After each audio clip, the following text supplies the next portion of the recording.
Okay, so welcome to the lectures, the Zen lectures this evening. What I'd like to start off with is usually we go around and say our name and introduce ourselves a little bit, but we've done that in a way already, and so that's we can dispense with that. To start off with, what's very important is actually to look at what the origin point is of Zen. So I'd like to introduce that for starters. And the origin point of Zen, if you like, can be also said to be the origin point of Buddhism. And the origin point is often defined as the experience, the awakening experience that Shakyamuni Buddha or the Buddha had when he had his awakening or his enlightenment experience. So you could say that that is the origin point. From that point on, all the teachings, all the methods really came forth. There is there is a there is a nice introduction or a nice definition to Buddhism, which I'd like to read out. It's one of the best definitions that I've found because it's actually it's not an easy movement to define. So this is by a Harvard professor called Lasthaus, a professor of Buddhism and also phenomenology. And this is his way. He defined Buddhism this way: Siddhartha Gautama, which Siddhartha Gautama is sort of first and last name of the Buddha, before he became a Buddha, before he was known as the Buddha. Siddhartha Gautama, he says, the historical Buddha. There, remember, in Buddhism there are many different Buddhas. So the historical Buddha, so our Buddha in our the one that when we talk about the Buddha, we usually refer to this particular Buddha, the Siddhartha Gautama, through various methods, models, and arguments, endeavored to awaken his disciples to what he has seen and realized. Very simple. Through various methods, models, and arguments, endeavored to awaken his disciples to what he has seen and realized. They, in turn, have endeavored to awaken their disciples by appropriating and utilizing Gautama's models, in other words, the Buddha's models and arguments, augmenting, elaborating, and altering them, and the schisms that arose out of differing interpretation constitutes the Buddhist tradition. Hello, Kathy, and hello, Donna. Nice to see you. So that's a definition. That is a definition of Buddhism. So you can't actually say that there is one Buddhism. There are many, many different Buddhisms because once Shakyamuni Buddha, or I always refer to him as Shakyamuni Buddha, or Siddhartha Gautama, or the Buddha, once he started teaching his methods to his students, if you like, they then taught it to their students, and they taught it to their students. Then it moved from India into other countries like Tibet, Sri Lanka, Burma, Cambodia, China, Japan, Korea. Each one of those teachers over those years somehow accommodated the teachings with the cultures that they encountered in those regions. That is why Tibetan Buddhism and, say, Theravadan Buddhism are so different, because of that acculturation process, if you like. So just on that, when Buddhism first came to China, which was in the first century, so that's 500 years after the Buddha had his experience, his awakening experience, there were already quite a few schisms, and what are the schisms? They're basically different opinions on what people thought the Buddha meant when they started looking at the sutras or the dogma or the scriptures, or if you like, so different interpretations then became different schools. So when China encountered Buddhism for the first time, and I refer back to I mentioned why China is so important is because Zen came from China. So when Buddhism encountered China for the first time, it also encountered for the first time a very, very sophisticated society. China already had a very sophisticated worldview, which was different to the Indian worldview. It already had established philosophies, established religions in the form of Taoism and Confucianism, and they were very learned already. Whereas in some other countries they were not as learned, and in many ways that influenced also the teachings of Buddhism in those countries. So when Buddhism arrived, it came in the form of what they call sutras or scriptures. So merchants, so historians have found out, brought along these scriptures, if you like, and they basically publicized those, and they brought them along through the trading routes, mainly the Silk Road, and that they became known. And so what happened? I just need to close that window here. So what happened was that excuse me for a second. We have a technical issue here, but that's all.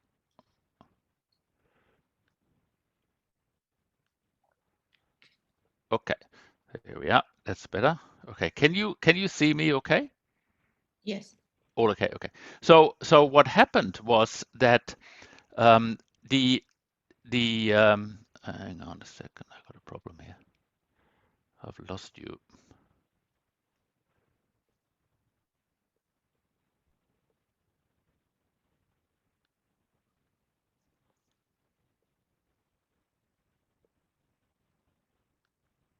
Can you hear me?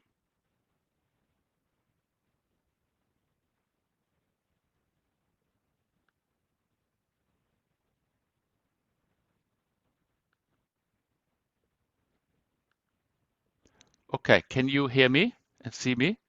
Yes. Okay, could you hear me before?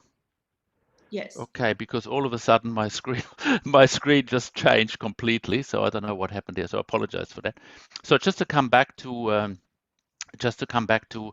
what I was talking about. So what happened was when these first scriptures arrived into China, they did not have a complete picture of what Buddhism was about. They had a complete picture only about what this particular scripture was about. But the Chinese were very interested and they were very intrigued. So they set up translation houses because a lot of these scriptures were in Sanskrit, and of course they needed to be translated into Chinese. They sent envoys from China to India in order to find out more information, and bit by bit, various sutras came into China. And as they came into China, different people aligned themselves to certain, if you like, to certain ideas that were in those sutras. And some of those were Mahayana, some of those were Theravadins, and some of them proclaimed that this was the best method in order to attain awakening, and someone talked about another method. So what happened was there were all these different, if you like, ideas about what Buddhism was. So they established different schools of Buddhism, each school aligning themselves, to particular scripture.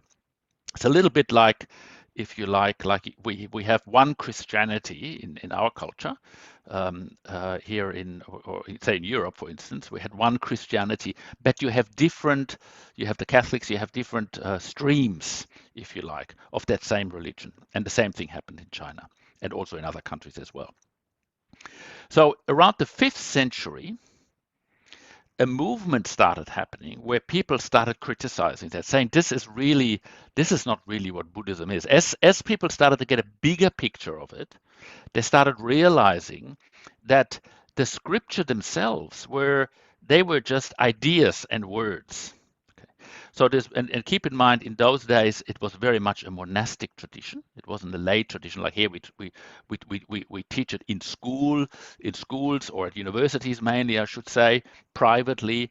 And you have different schools in Australia. You have Zen, you have Tibetan, you have different traditions, each one teaching different methods as well. And the same thing happened in China. So what happened in doing that movement, it was almost like a critique, where this movement called Chan meaning that the Japanese translation of Chan is Zen, and that was translated from the Sanskrit word dhyana, and that was translated from the Pali word jhana. So those that know a little bit about Theravadan Buddhism, they've probably heard of the jhana stages of concentration. So that's really what Zen means, or Chan means. It means meditation. So this meditation school started to evolve within the different monasteries that wasn't organized in those days, that basically started rejecting all of the scriptures that Buddhism had, and said, unless we validate what it says there through our own experience, we cannot accept it. It is just a written word that someone wrote. So that is how Zen, or this is how Chan started. Okay, so the definition, there are many definitions of Zen or Chan. Keep in mind, Chan is the word in China that is used for Zen, and Zen then was, or the word Chan was then translated into Japanese as Zen, and of course we have taken on that word Zen. So the one Bodhidharma, a very famous, or he's credited with bringing actually Chan to China via India as the first one that really brought the methods of Chan into China. He basically, or he's credited with this definition, and this definition goes like this. So the definition of Zen would be a special transmission outside the scriptures. So the transmission here refers to basically trying to find out, what did the Buddha actually see when he had his experience? What is it that he saw? So that's what is called as a transmission. Okay, a special transmission outside the scriptures. Because by reading those scriptures, you can't get that. People get hung up on the scriptures, but you can't actually get it by reading it. You must actually practice it. Without dependence on words or letters, it goes on.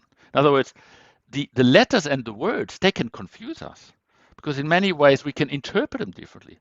I might say something, but there might be 3 different opinions about what I've just said. Each one of us has different ideas about, we have different backgrounds, different education level, different conditionings, and so forth. So without dependence on words and letters, directly pointing to the heart mind, seeing one's true nature and attaining awakening. So that's just a definition of Zen. So this movement of Chan those days started really in the 5th century China, and it moved on into over the years, from the Tang dynasty to the Song dynasty, and after the Song dynasty, due to political upheavals in China, the politics of the day didn't really like Buddhism very much, and that happened a few times during that whole period. And a lot of the monks fled, and a lot of them went to Taiwan, a lot of them went to Korea, a lot of them went also to Japan. And so that classical Chan, that classical Zen that was taught in China, was, if you like, exported into these other countries. And Japan is one of the countries that has really kept it alive, whereas China hasn't. China, Zen or Chan, has merged with another tradition, the Pure Land tradition. So now it's a mix. It's a mix of Zen or Chan and Pure Land. So Japan has kept it alive, and Korea has kept it alive, and to some degree also Vietnam. So the Zen that we are teaching here is Japanese Zen, but it is rooted in classical Chinese Chan. So that is just a little bit of background on what happened there. Just a bit of background. So the lineage, I should also say, the lineage that we are part of is not monastic. Traditionally, Zen is even Buddhism is taught within a monastic context. And of course, when you think about and it'll become more and more apparent as we go along during the lectures, when you think about what we actually teach or what is being taught here and what we're trying to get, it is much easier to get all of this stuff if you're living in a monastery and you haven't got the worries of the world that the average person has. It is so much easier to do that, and you can then start appreciating. You can appreciate that it is actually a method that originated in a monastic context. That makes it actually much more difficult for us lay people. Lay people as in non-monastics, because we try somehow to integrate that in a secular, meaning non-religious. For most people, especially in the West, you don't necessarily have to identify as a Buddhist to practice Zen. You can, and it'll become apparent why a little bit later on.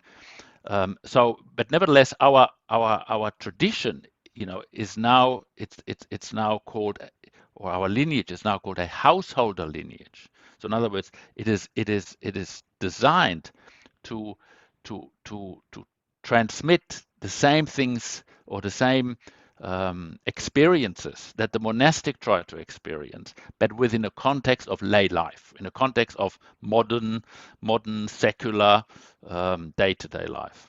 Okay, so that's just a little bit of history, on Zen, and also on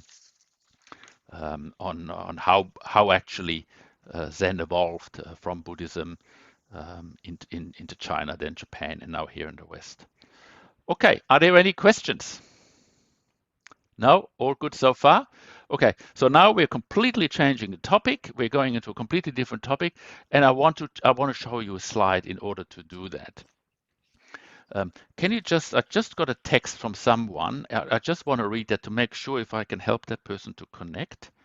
Okay, so that's okay. They will log on a little bit later. Okay, so I'll just change subjects all completely now, and I want to show you a screen to do that. Okay, we go here. Okay, can you see this screen? Thumbs up. Okay, very good. So this screen is called "Am I Who I Think I Am?" Okay, so it's important to start. You always think, well, where do you start this course? And I always like to start off with this particular screen here. And what this screen really is about is really to look at what is meditation and in what context is meditation taught. So meditation, in a Zen context, in a Buddhist context, is a transpersonal journey. And I'm going to talk more about what that means, a transpersonal journey, versus a therapeutic application. And that's very important to understand. So, meaning that a lot of people come to Zen or meditation because of therapeutic needs, or because they simply want to somehow gain some therapeutic value, feel better, maybe be happy, or they want to somehow improve themselves, and that improvement doesn't necessarily have to be therapeutic. They might just want to improve their concentration.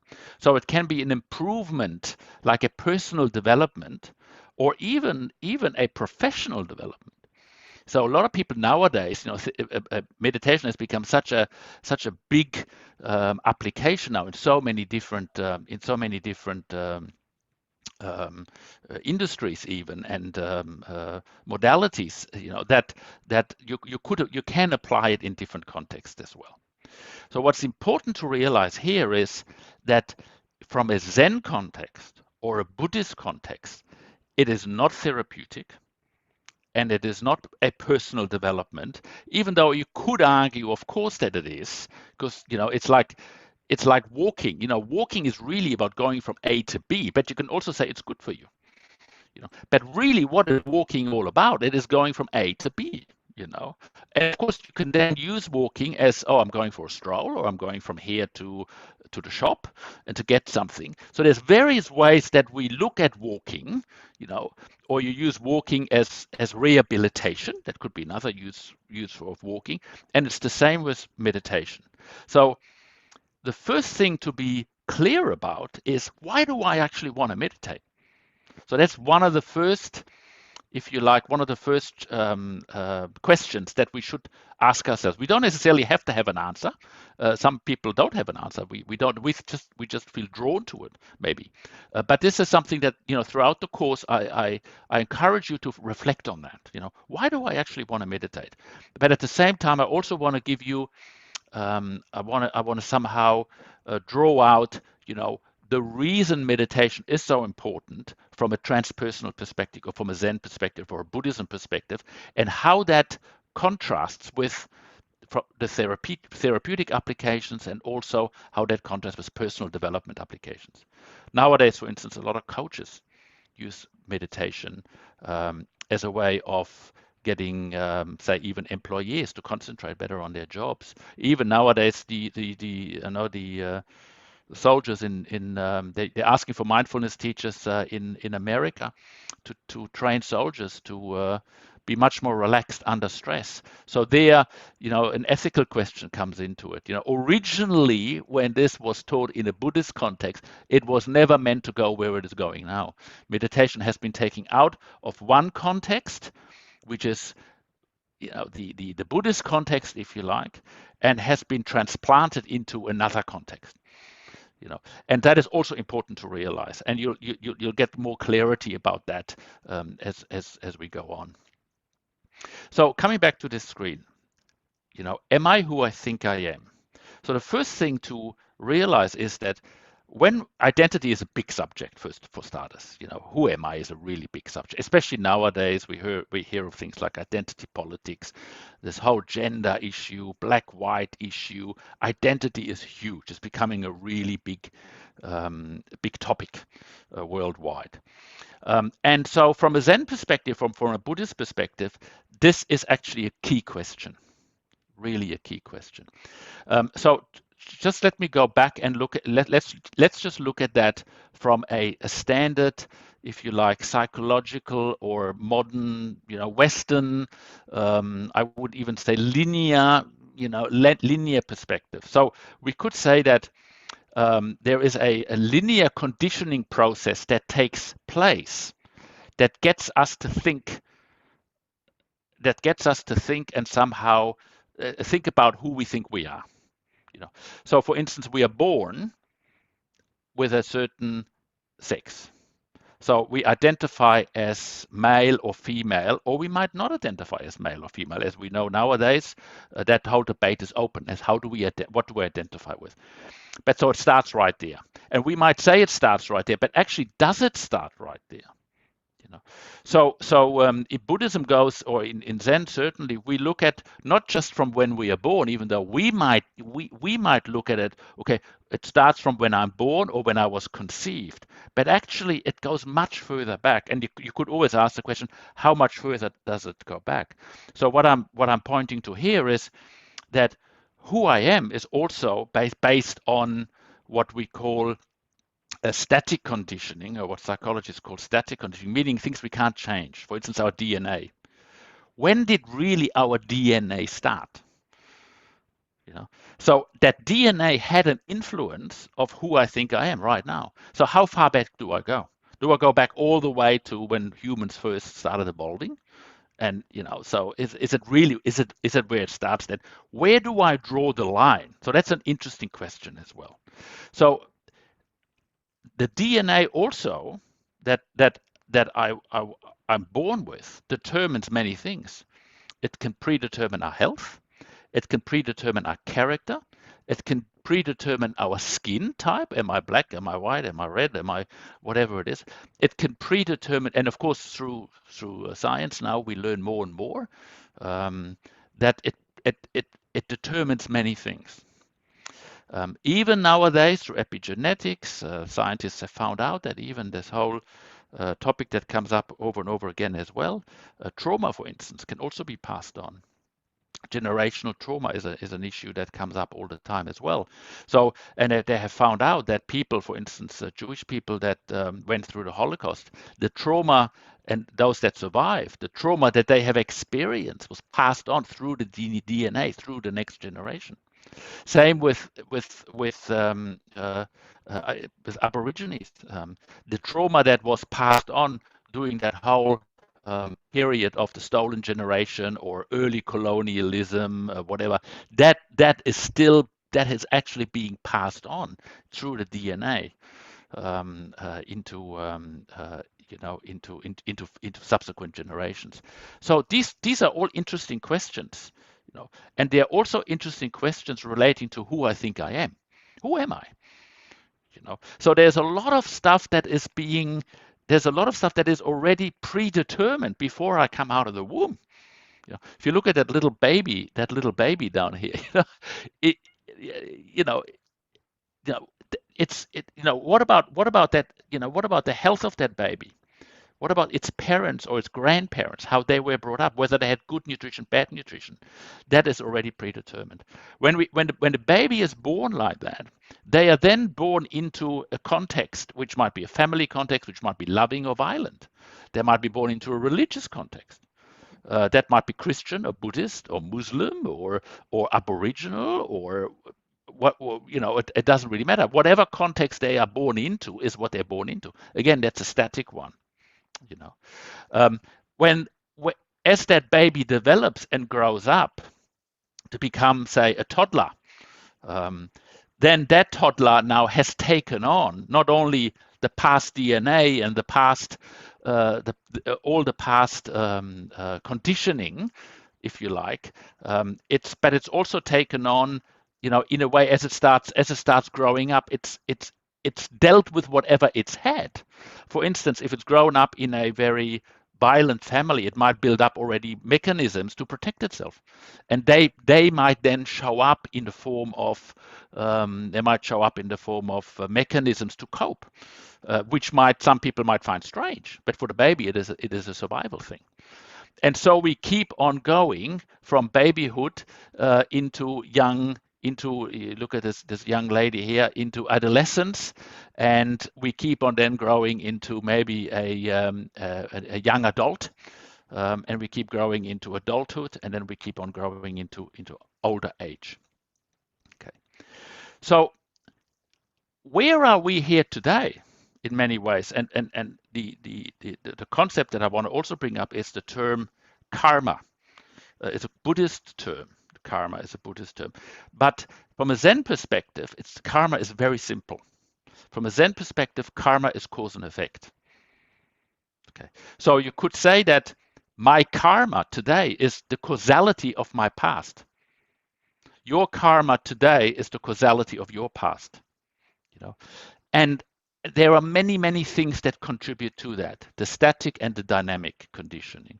By the way, the dynamic conditioning refers to things that we can actually do something about, like the friends we hang out with, they influence us, the university or school subjects that we choose, they influence us. This is sort of what's called dynamic conditioning. Okay, so now we ask ourselves, who am I? So we still ask ourselves, who am I? So who am I? By the way, if you ask that young lady here, who am I? And then you ask this young adult, who am I? And then you ask the middle-aged man, who am I? They all come up with different answers, even as the same person, because every day it changes. Who am I is something that changes, and depending on the insights that we get, and depending on the way we educate ourselves, depending on our belief systems, our core beliefs, that really determines also of who we think we are. So here we are today, coming to this Zen course, and we're doing meditation. Okay, we're learning about meditation. So a question that I'd like you to ask yourself is, well, who am I? By the way, you don't have to answer. It's not an easy thing to answer. But the point I'm trying to make is we have created somehow a story based on our past conditioning, and that includes the static conditioning, the things we can't do anything about, and also the dynamic conditioning, the stuff that we can actually sort of influence to some degree. We've developed this story of who we think we are. Okay. And we have very defined stories about that. And that story is extremely powerful, because that story determines in many ways whether I'm happy or unhappy, whether I think that I am good or bad. That story determines whether I think I need improvement or no improvement. That story determines whether I'm relaxed or not relaxed. It determines where I go tomorrow. It determines whether I'm going to stay married or get divorced, or who am I going to marry. That story is extremely powerful. Okay.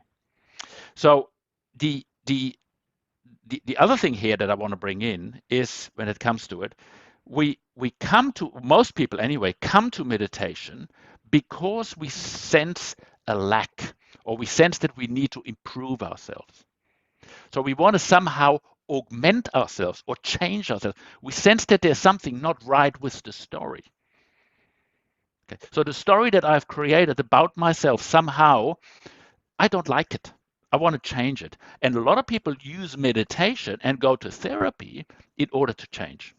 Now, of course, it's interesting because sometimes that story about ourselves can be extremely dysfunctional to the point where it is almost impossible to function in society. And that is when obviously people go to, it might be related to, say, severe anxiety or mental illness or even physical illness, and then we get help to do that. Okay. Sometimes it's very mild, where we just feel unsatisfied. We just don't feel satisfied, and there's something that in us that somehow wants to change that. So again, I'm asking you to just reflect on that for yourselves, where you are there in that context, and why you come to meditate. What is it that drives you to meditation? Okay. Now, the other thing I just want to say is, from a therapeutic point of view, meditation has been used as a tool, if you like, to address some what psychologists call dysfunctional aspects of our personality or of our ego self. Okay. So by the way, the ego self could be said to be our story that we have about ourselves. Okay, it could be said that. And the way we defend that story, that we defend that if we feel that the ego is somehow bruised, we defend the ego. And we might do that in a functional way or in a dysfunctional way.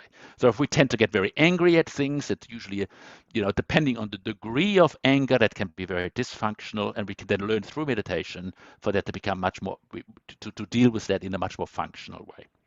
So the point I'm trying to make is that these are applications that belong to the therapy, that these are therapeutic applications. So what I want to suggest to you now is that Zen has got nothing to do with all of this. This is not what Zen is about.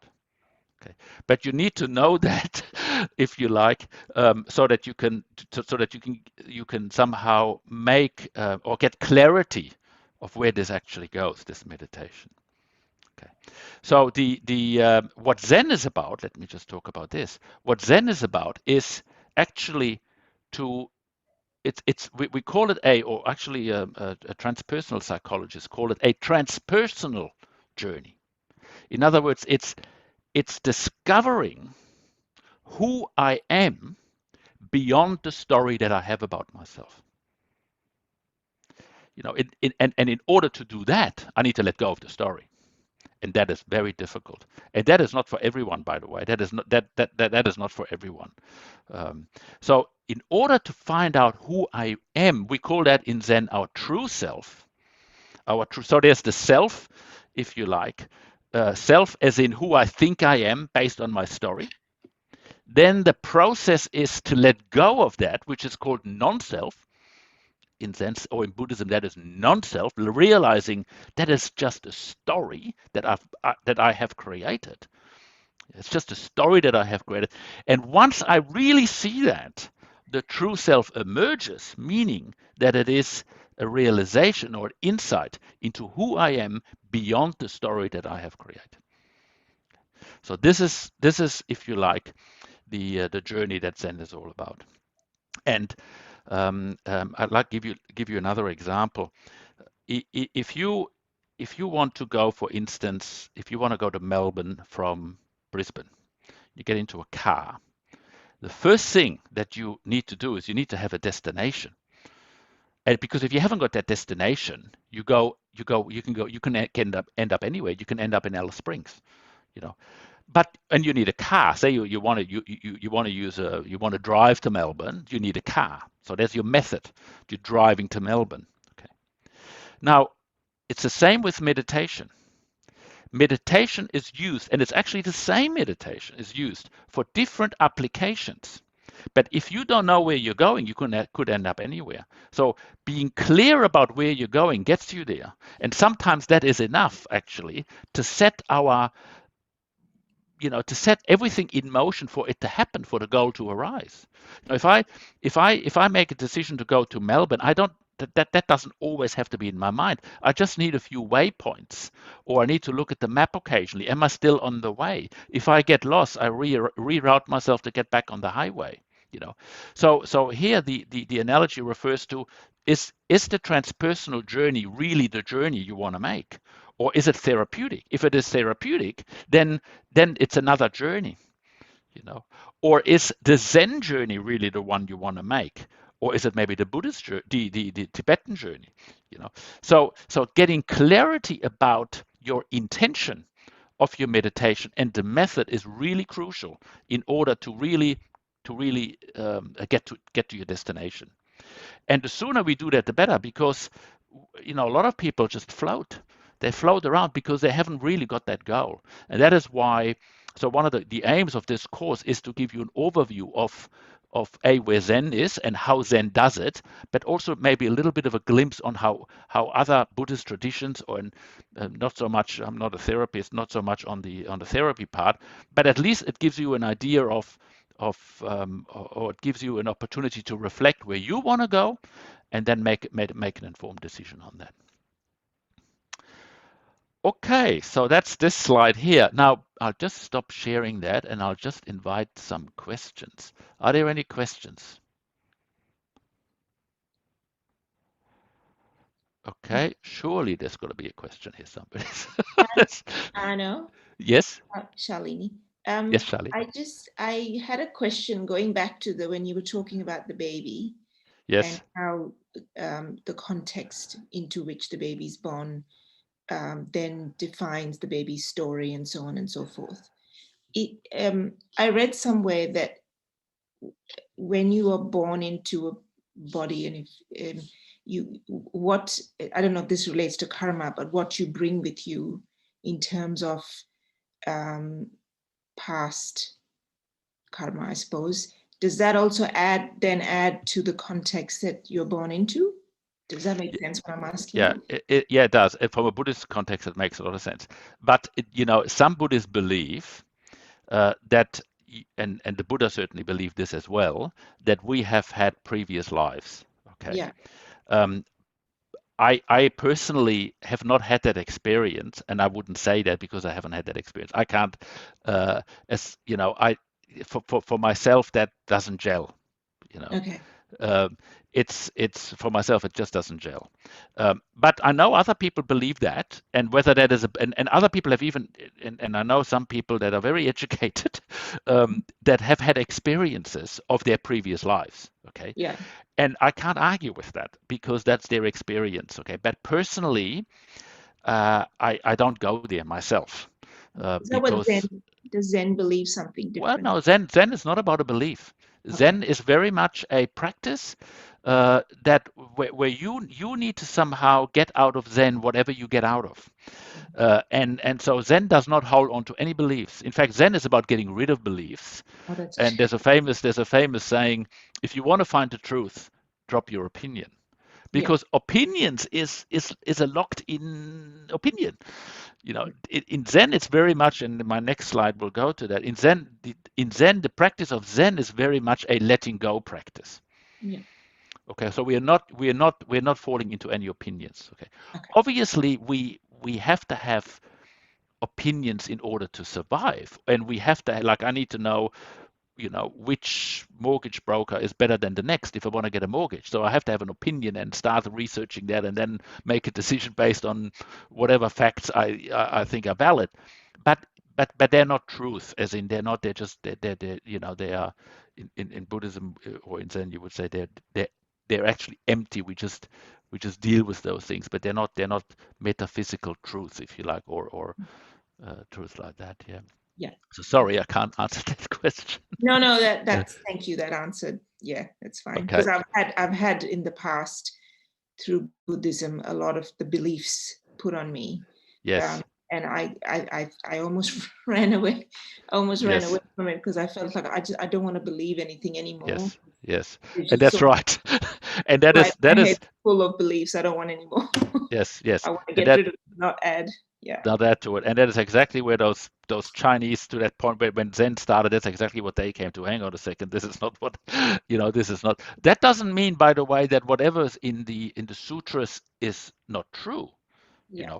But the idea is that we start going on that journey ourselves, and then the experience that we get along on that journey is usually somewhere validated.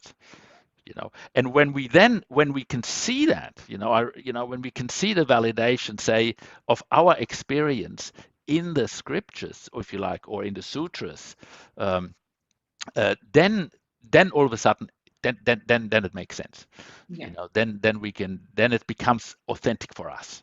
Yeah. Otherwise, it's just a belief. You're right. It's just a belief. Yeah. Thank you. Anyone else? Any other questions? Okay, all good. Okay, so what I'd like to do now is show you another. So this was just, by the way, that was just a little bit of context of, where does Zen go versus where the therapy, where meditation goes as far as the therapeutic applications are concerned, and also personal development applications. It's becoming a really, mindfulness is becoming a really big method of teaching, even in corporate Australia, as a way to get productive, more productive. There's all sorts of nowadays coaches that are teaching mindfulness in this particular application, corporate applications, but this is definitely not a Zen application, different. Okay, I'll show you now another screen. So now we're getting into actually the method, because that's important. So what is the method that Zen uses? I'll come back to this one here. That's a slide. Okay, so first of all, in order to meditate, we need to have a certain posture. Okay, it doesn't matter whether you sit cross-legged, whether you sit on a chair, or whether you sit on a meditation stool. But they're usually, classically, they are the three ways that we can sit. Some people, because of health conditions, they need to lie flat because they cannot sit for long. So they actually they meditate in a bed or on the floor. Other people, because of certain conditions, need to have different postures again, but that is usually an exception, and you need to find your own way. So this screen here just gives you some basic ideas. What I'd like to say about those is, I can spend a whole lecture on just how to sit. But we nowadays, you can actually look at YouTube videos. You can do a little bit of research for those that haven't sat before. By the way, we call meditation sitting in Zen. So when I refer to sitting, I always refer to meditating. So please feel free to explore that yourselves. But one thing I'd like to say about this is this. First of all, what is common to all postures is that we try and keep the spine as straight as possible. That gives you a certain alertness, and also it makes sure that we breathe, that functions properly. Our breathing functions properly. We keep our eyes either semi-open or closed. Semi-open works really good if you tend to fall asleep, because that closing your eyes sort of is almost a trigger for falling asleep. There's about a 45-degree angle, and we look at either a wall, a spot on the wall in Zen, or on a carpet. So the idea is not to look outside into a nature scene or anywhere that you feel where you could get distracted. So this is very much, sit somewhere where it is as plain and as unobstructed as possible. Okay. If you sit on a chair, don't cross your legs. Have your feet on the ground. Have your feet on the ground. You can see here the thighs are parallel to the chair. Sometimes people put a cushion under the feet or under your bum as well. That works. Sometimes a cushion, because to keep straight, sometimes you can use a little bit of a lumbar support here as well, between the back rest of your chair. So another cushion here sometimes works as well. A meditation stool, you see that little stool here? You can readily purchase them in yoga centers. Yoga King is one. company that we buy it from. They are in Salisbury, and you can buy online meditation stools from them. There's also a nice company in Melbourne that puts very upmarket stools. There's various places you can buy that. So all you really need is, or a cushion. You know, this is a cushion, a safu. Meditation cushion. So a meditation cushion is usually round and firm. And when we sit on a meditation cushion, we don't sit on top of it, we just use it as a prop to keep our spine straight as a prop. We can cross our legs full lotus. So our feet are on the thighs, on both sides. Very difficult to do. You've got to be really flexible to do that. Half lotus, or here Burmese. In other words, we don't even put them, we just leave them on our mat like that. Um, like that. If you sit on the floor like that, it has an advantage, and that is that it's a very solid sit. Meaning that on a chair it's a little bit rocky, if you like. Sitting on the floor somehow gives it, and also you're in a triangle. You know, you can see that triangle here. It's a very solid posture, and you're close to the ground. For those that make the effort to train their muscles in order to sit like that, they never go back. Obviously, once we've reached a certain age, it gets more difficult.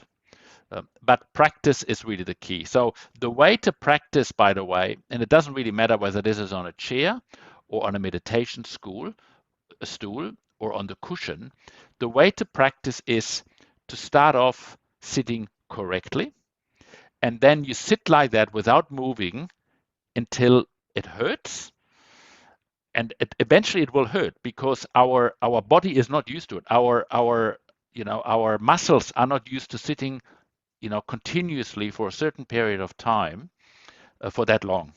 So they start aching. It's very normal for that to happen. But as we practice, as we sit longer and longer, and we stretch, I call it stretching our practice a little bit. As we do that, our muscles adapt and they become used to it. And by the way, whether you sit correctly, in other words, straight spine, or incorrectly, if you start hunching, it still hurts. The correct way or the incorrect way, if you sit incorrectly for a long period of time, hurts as much as if you sit correctly. So you might as well sit correctly. And the idea is to sit for, say, start off with 5 minutes. And if it starts hurting, then stretch it a bit. Let it hurt a little bit. Obviously not excruciating hurting. Let it hurt a little bit, and then change posture. And eventually, if you practice that, and when I say practice, I mean on a daily basis. Otherwise, if it's not on a daily basis, it might not necessarily start, or you might not start off with on a daily basis. But if you start sitting like that on a daily basis, eventually the muscles adjust, and it becomes effortless. It will no longer hurt.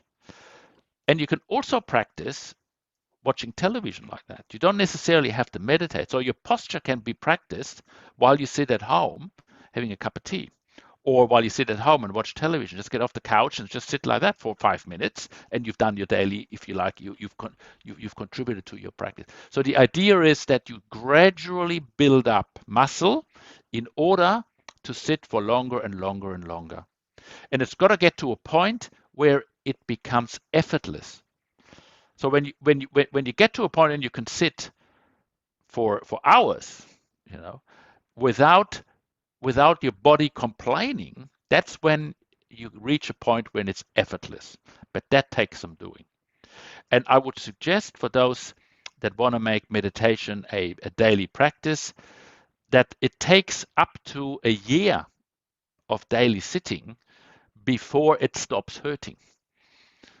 So that's how long it takes. So please don't get discouraged.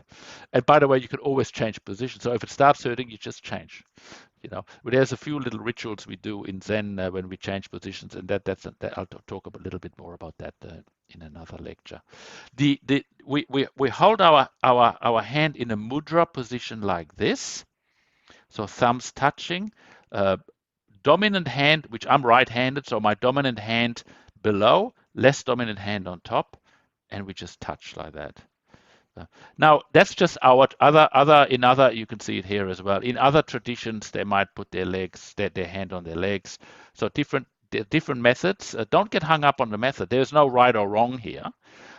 What is important is consistency, because we want to go past the grass is greener on the other side stage.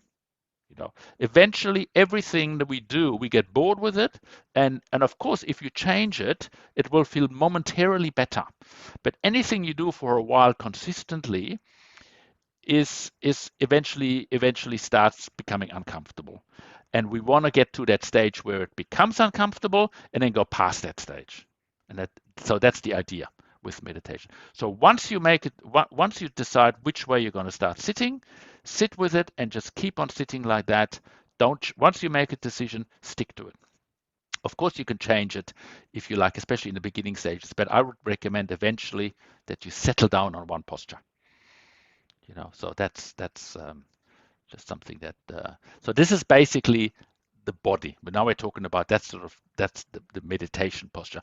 By the way, the posture alone, even now not having even touched what we do with our mind, is already that's already a big thing. If we can just sit, if still, especially for some people, just sitting still without moving, there is discipline. There's the enormous amount of discipline required to do that. There is a certain dignity that comes with it as we do that. And that is already a form of concentration. Just a body concentration already. Okay, are there any questions? I'll just stop that here. Let me see everyone. Are there any questions on this? On the body? Okay, so then we move over to, we are moving over to the next slide. This next slide is about what we are doing actually with our mind now. Okay. So here, this is interesting. Just make sure I got that here. Okay. So this this slide here is called cultivating a non-discriminatory awareness. So, by the way, the next week I'm going to go into much more detail about the practice from a concentration point of view. I'll give you a broad outline right now so that you have an idea of what we do. But we're going to go into much more detail into the technical aspects of it next week as well. So first of all, what I'd like you to imagine is that our body is a receptacle, if you like. We eat food, we drink food, it comes in and it goes out. And it's the same through our senses. We are a body that senses, if you like. So we see things, and you could almost say that comes into us, and we see things and we start interpreting that. What we see can have all sorts of effects. Seeing things can have the effect of us having an opinion about what we see. It can trigger an emotion if it is something that we really dislike, or if we see someone hurting an animal, for instance, we can trigger all sorts of different emotions. So that our sensing happens through our five senses, but then through those senses we start interpreting our world in all sorts of different ways. So in Buddhism, if you like, there are six senses. There are physical senses, and then the sixth one is our mind. And then what does our mind do with all of that? And then that goes into a whole area. So here is this illustration of a bucket. So imagine that your body is a bucket. In other words, a vessel, and it's stainless. In other words, it cannot be stained. Now it's quite a statement to make. It cannot be stained. Okay, so let's just imagine this for a moment.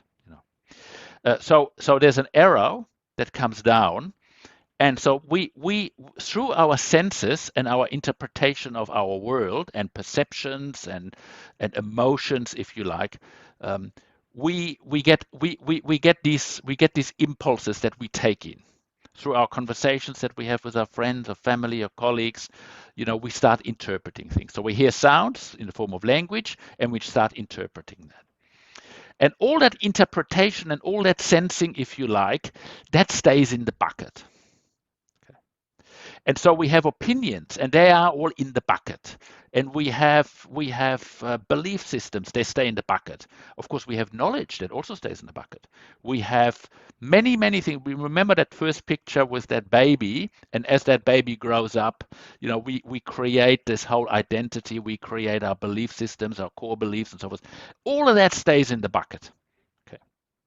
Now, when we meditate, the key with meditation is that we somehow let whatever is arising arise, but we don't deal with it. Now, dealing with it is a therapeutic objective. Like if anger arises in therapy, that's looked at. How do we deal? What are the mechanisms? What are strategies to deal with anger? In Zen does not go there. And by the way, some other Buddhist traditions, they go there as well. It's called analytical meditation. So, for instance, the Tibetans are very big on that. So where we take whatever we perceive in our practice as a way to deal with that. But in Zen, we don't do that. In Zen, it is a radical letting go practice. Again, it's not for everyone. Some people can't do that, and that's perfectly okay. So you've got to make that decision whether this is a practice that you want to follow or not. So why are we doing it and how are we doing it? We're doing it, first of all, how are we doing it? We need to find an object of concentration. This is a technical term, object of concentration. So a very basic object of concentration is counting. So counting, everyone knows how to count from 1 to 10. And counting is it's very good because no one usually gets triggered by counting. It's unusually that someone gets triggered by it. In other words, it is very neutral exercise. We can't really get too hung up on it. If we start sort of getting into mantras and we're getting into, fancy words or saying things, this is something that we can get stuck on, and we start dealing with it, and then it stays in the bucket. Keep in mind, the idea is that counting is, if you like, the counting itself is just an object for our consciousness to hold and to direct our consciousness towards, so that whatever happens in between while we are counting, we can let go of. So typically, how does it work? So we get our posture right. And I didn't talk about breathing, so I'll talk about that just briefly now. We get our posture right. We breathe in through the nose and out through the nose. We don't worry about whether we breathe fast or slow or from the hara. So that, remember, we do not discriminate. However, whichever way we breathe during our sitting is perfectly okay. So what I invite you to do is to breathe in through your nose, and as you breathe out, you count 1. You breathe in through your nose again, and as you breathe out, you count 2. Breathe in through your nose, and as you breathe out, you count 3, and you go all the way to 10. So we are aligning, if you like, the counting with the breath. When you reach 10, you start back at 1. So the idea is not to go to 11 or 12 and how long can I make it, all of that, forget all of that. It's just our object of meditation is counting. Okay. That gives our mind something to do. Okay, so that's the only thing that at this stage that we're worried about. It's so that we have something to do, because if we don't count, our mind will find a way to occupy itself, and then usually we get stuck in that, and that's usually a story. Okay, so counting is a story, if you like. That's a goal. That's what we have. That's what we do. We count, and then we keep on counting, and then what happens while we are counting is we get all sorts of hindrances entering the bucket, if you like, entering, our sitting, practice, and we somehow need to let go of those. Okay, so that all we really concentrate on is counting. Okay. By the way, people ask quite often, how do I get rid of those hindrances? There is only one really simple way. So in other words, when I'm counting, counting is now in front of me. When I'm counting, that is where my attention is, where my concentration is, where my direction is. So I am directing my awareness to the counting, and I'm holding it there. So it's directing and holding it there. Now, if something comes in between, for instance, a sound, and then a story about that sound, say a plane goes past, and the next minute, I wish that's the second time. I wonder what's going on. I wonder what's happening with the flight path. Have they changed the flight path? The next minute, oh, I should really. That's the third time that has happened. The next minute, we're writing a letter to our MP or whatever. It's the story keeps on coming so fast, so that all of a sudden the story has taken over rather than the counting. And the idea is when that happens, we need to come back to the counting. So the way to come back to let go of the hindrances, and we will talk much more detail about the hindrances in a later lecture, is to put always emphasis on the counting. So you either put, in other words, it's what are you feeding? Are you feeding the energy of your counting or your task of counting, or are you feeding a story about something else? So the idea is always to come back to counting.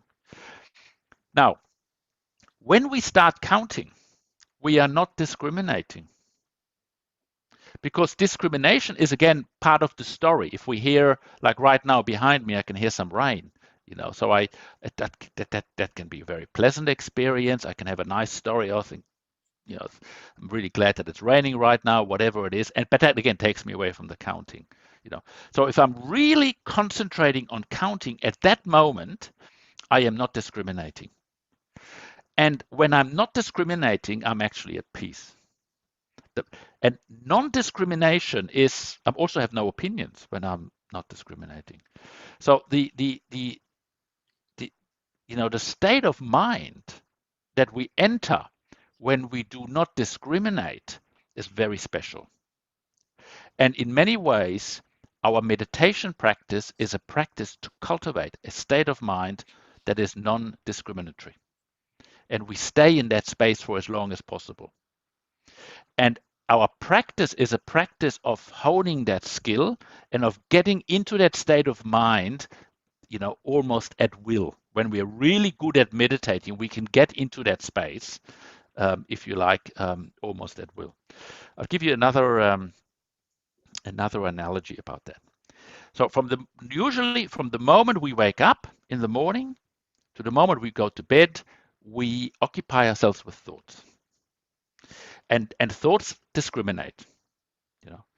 You'll hear me, especially next week, talk a lot about dualism. So thoughts are always framed in a dualistic way. It's either this or that. It's cold or hot. It's raining or sunny or cloudy. There's always a contrast with thoughts. That's what is meant by discriminating. There's always something there that discriminates. So, and of course, as humans, that's what we do. That's how we function, and we need to do that in many ways. But that has its consequences. Because we in many ways, that discrimination is what gives us the anxiety. That discrimination is what gives us unrest. The discrimination is what gives us uncertainty. Many things that discrimination is. But it also gives us certainty if we believe it. So it works both ways. So just imagine a thought being a link of a chain. So you wake up and you have a thought, and there's a link of a chain. The next minute that thought attaches to another thought, there's another link. Then another thought comes along, so it might be, oh my goodness, is it already 10 past 6? Oh, I better get moving because, I need to catch the bus. The next minute the thought comes along, oh, if I miss the bus, what about then? The next minute the thought comes, the next minute you might turn on the shower and it takes too long for the hot, cold water to come up, whatever. And the next minute the thought, I should really get that plumber that has happened for the second time. And so we keep on building a story as we go along our day that is just completely random, and we don't know where it goes. It goes according to conditions that arise and according to conditions that we encounter in our day. That is what we do. Of course, within that there is direction. If I have to go to work and I have to concentrate on certain things, then I'll do that. But so many things happen in that sort of way. That's what is really meant by discrimination. Now, that process is what is happening and in our daily life. And that process also can be dysfunctional or functional, depending on how much we take on. Some people just get an overload of thoughts, or they get stuck in a negative frame of mind, much more so than a positive.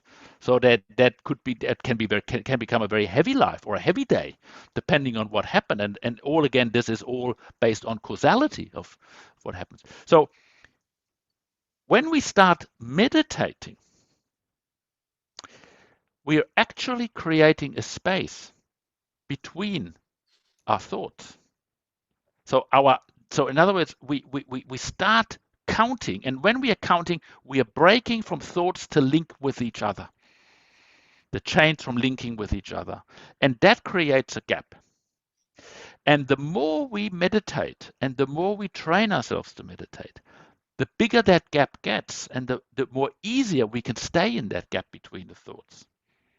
And that gap is very interesting. And that gap is what Buddhism is interested in. Because again, coming back to that original picture with our identity is related to all those thoughts, and we're continuously creating it. So creating that space, if you like, of no thoughts, of no discrimination, gives us insights into who we are beyond all this thinking and discriminating.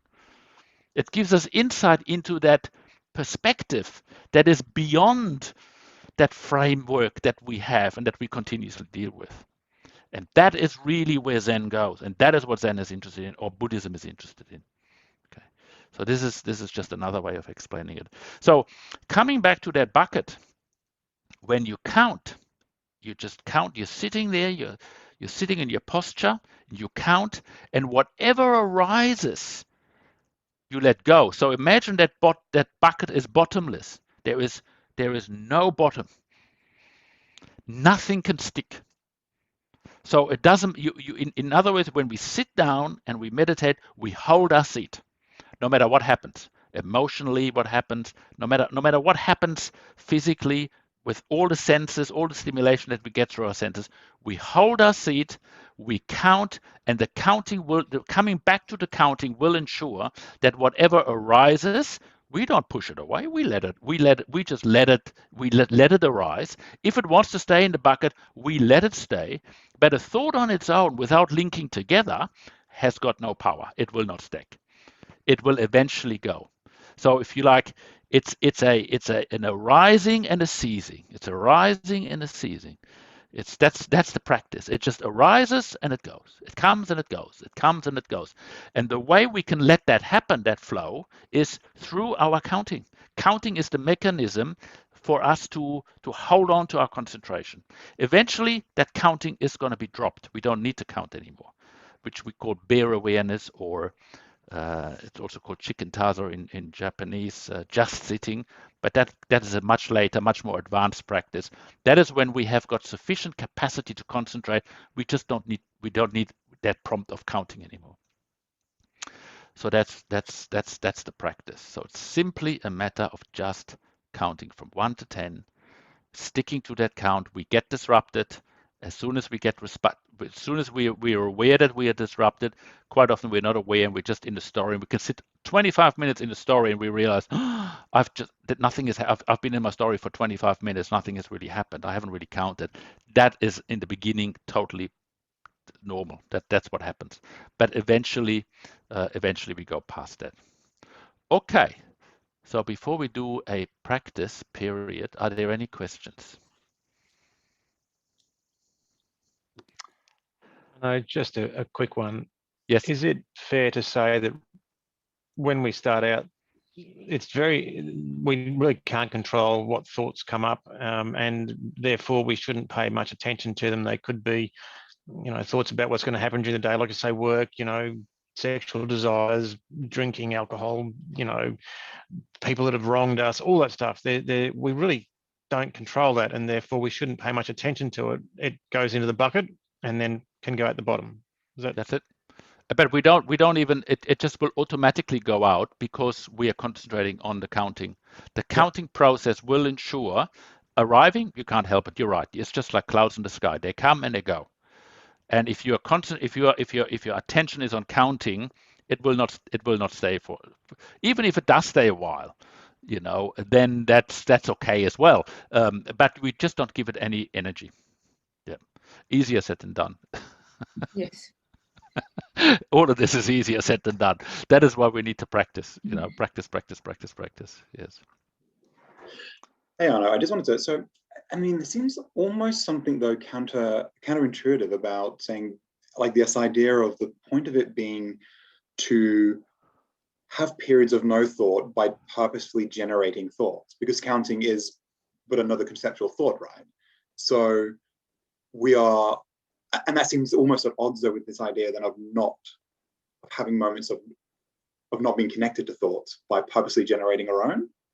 Yes, the actually, yeah, I wouldn't call counting a thought, because it's a technique at this stage, but it is really just it's really just an anchor. It's all it is an anchor in order to do exactly that. Don't look at it as a thought. I mean, you can, of course, technically you might say it's a thought, and eventually we drop even that. We drop the count. And then there's another practice, but that's another lecture. You'll hear me talk about that. So there's different, in Zen, we have different ways of, different objects of meditation, to use the correct word. But yes, it's really, the practice is a practice of letting go. That's really what it is. Yep. Sorry? Focusing, if you choose to, instead of the counting, focusing on the breath at the base Yes. of your stomach. So that is another object. So I know Okay. in other traditions. And by the way, if that is your practice and you have been doing it, feel free to continue to do that. Okay. I'm not you don't need to just Yeah. because of, I'm saying this is just the way it starts in Zen. This is the way to do it in Zen. So focusing on the breath is perfectly okay too. It's much more difficult counting because of that cognitive aspect, and some people, especially when when your mind is very discursive, then some people even count backwards. So you count to 10 and then 10 to 1, and because of that little bit of cognition, if you like, that anchor is it gives you something to do, and you hold your concentration much better. But it is a beginning practice. It is just there in the beginning stages to get you to somehow hone that skill of concentration without, as much as possible. Yeah. But some traditions, they like in the Zen tradition, that's really a key. That really needs to be that concentration practice, and this is one of the topics next week. Concentration practice is key to this whole thing. Yeah. Okay. Any other questions? Yeah, Okay. hi there. It's Donna. Hello, Donna. Yes. Can you hear me okay? Yeah. Yes, very well. Thank you. How do we know when we're achieving outcomes that are positive? Like, this is just introductory. Yes. When along the continuum do we identify that? Is that something just on our self-reflection? Yes, actually, that next week it will be revealed what the aims are. So this is basically just talking about the method. But even just here, even if you dwell in, if you can really count, first of all, you'll experience very quickly that most people, they cannot hold their concentration for long. You'll recognize how often how often you actually deviate from the practice of counting. You might think you'd think that everyone could just sit down and count, but actually to hold your count and hold your concentration is very difficult. And so the first thing you learn is that how difficult it is, and then as you continue practicing, you get better and better at it. And by the way, when you are counting, you're getting into deeper, without discursive thinking, you are getting into deeper and deeper stages of concentration. And as you get into those stages of concentration,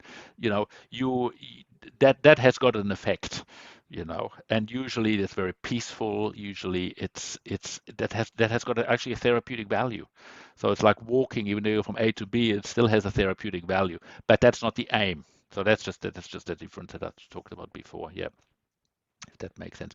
But there is another reason why we do that, but that's a whole lecture. I want to talk about that next week, about the 3 aims of Zen. Yeah. Okay. Any other questions? Okay, so we haven't got much time, but we'll do a short practice period because that's important to start off with that, and then you might have questions after that. So I apologize that, this is really a lecture, as in normally, in Zen, practice is everything. There are very, very few spoken words because we need to, all of this needs to be embodied and we all need to experience that. But of course, you also need to know how to do it. So these lectures are heavy on theory, and they are a bit heavy actually, but they are necessary to get that picture about what it is for, why we do it, and for us to make an informed decision whether this is a path we want to take or not. It's very, very simple. Okay, so please bear with me. So what we'll do now is we just have a practice period now. I'll ring the gong 3 times. Feel free maybe for a minute or two just to stand up if you wish and have a stretch, and then come back and we'll sit for 5 minutes and we do exactly that practice, and then we'll come back and have a quick talk about it.